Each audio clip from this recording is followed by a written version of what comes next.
Now to our other top story at 5 o'clock. Two Houston teachers recently charged with touching students inappropriately were back in court today. And there are questions about why it took more than a year for HISD police to file the charges. Jason Miles is live from HISD headquarters. What was the district's response, Jason?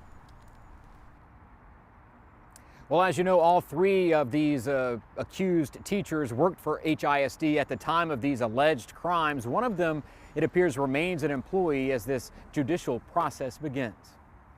Pre-K teacher James Bradley. James, is there anything you'd like to say about the accusations against you? Was silent on his way into court, where a judge outlined conditions of his bond. Not to have any unsupervised contact with any children, any minor children, any children under 17. Bradley is charged with inappropriately touching a student a year ago inside a Foster Elementary School classroom.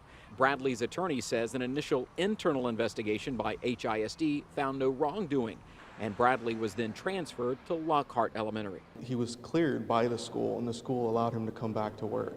And then it was after that almost a year later, that these charges resurfaced. The DA's office referred questions regarding the length of time between alleged incidents and charges to HISD, which is standing by a statement released yesterday.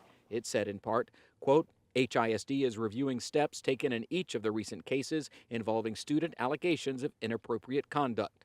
The district is examining its processes and protocols to ensure the educational environment remains a safe place for our students.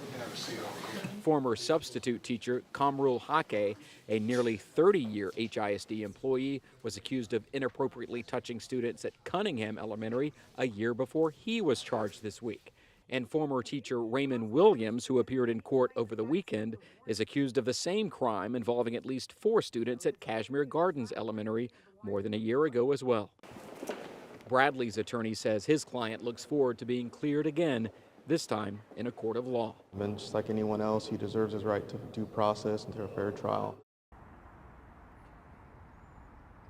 And to give you some perspective, HISD has a total of more than 11,000 teachers on duty, but 3 being charged in pretty rapid succession here in the last few days. Certainly reason to give some parents concern and pause.